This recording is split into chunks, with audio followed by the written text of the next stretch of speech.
ఒక అర కేజీ బియ్యం తీసుకున్నాను. శుభ్రం కడుక్కున్నాను. నేను ఇంట్లో వండుకునే బియ్యమే తీసుకున్నాను. ఈ బాస్మతి బియ్యం అయితే తీసుకోలేదు. కావాలంటే బాస్మతి బియ్యం కూడా వండుకోవచ్చు. బిర్యానీ దినుసులు మొత్తం వేసేసానండి.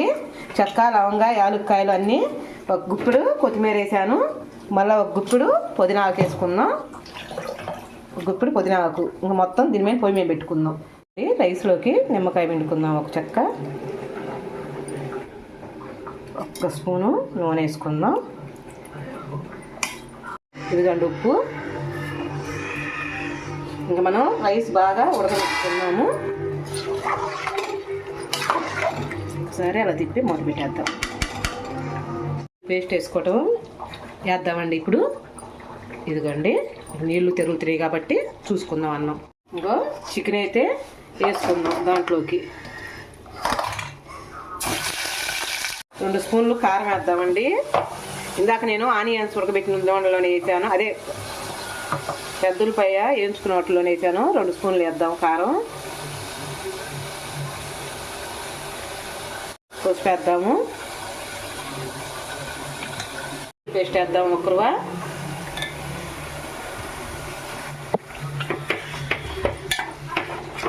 ఇది కొంచెం ఉడకబెట్టుకున్నాం.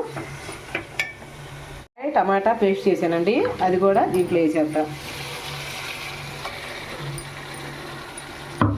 పచ్చిమిరకాయలు కూడా వేసాను. ఓకే, జీలకర్ర పొడి,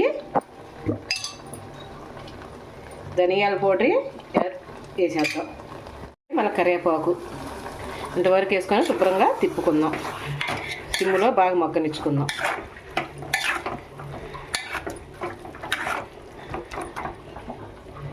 అండి ఇది మనం దిప్పేసుకొని రైస్ పెట్టుకుందాం. ఉప్పు, కల్లుప్పు వేసేసాను. అది తిప్పుకుందాం. ఉడికిందండి. మనం దేవుకొని వేసుకుందాం. ఒక లేరు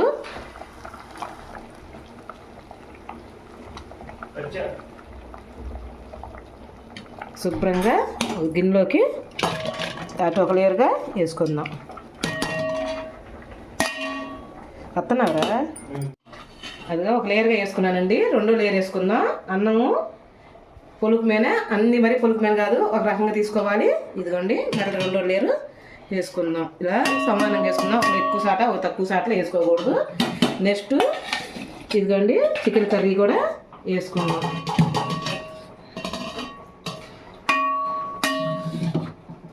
తర్వాత ఆనియన్స్ అంటే పెద్దలపై ముక్కలు బాగా వేపుకున్నాం కదా, అది వేసుకుందాం. కొంచెం గరం మసాలా చల్లుకుందాం. అలానే 1 స్పూను నెయ్యి వేసుకుందాం. మళ్ళీ పొలేరు వేసుకుందాం.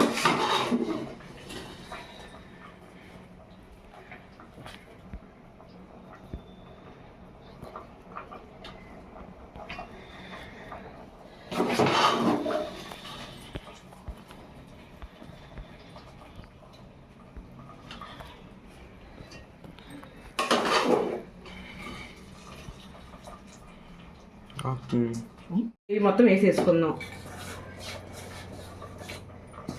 అంతా సమానంగా సర్దుకోవాలండి. ఎక్కువ తక్కువ సర్దుకుంటే మాడిపోతుంది. ఒక కల్లాప చల్లుకున్నట్టుగా చల్లుకొని అలా పెట్టుకుందాం.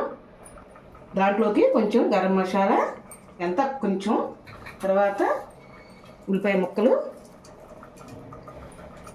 కొంచెం నెయ్యి, ఇంకా ఉన్నన్నం అంతా వేసుకుందాం.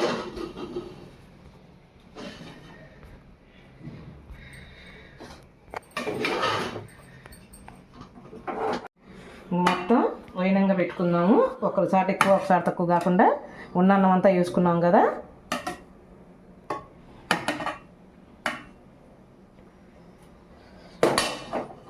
పక్కన పెట్టేసి దీన్ని పెట్టుకుందాము స్టవ్ మీద. దాని మీద ఉన్న ఉల్లిపాయ ముక్కలు మొత్తం వేసేద్దాం.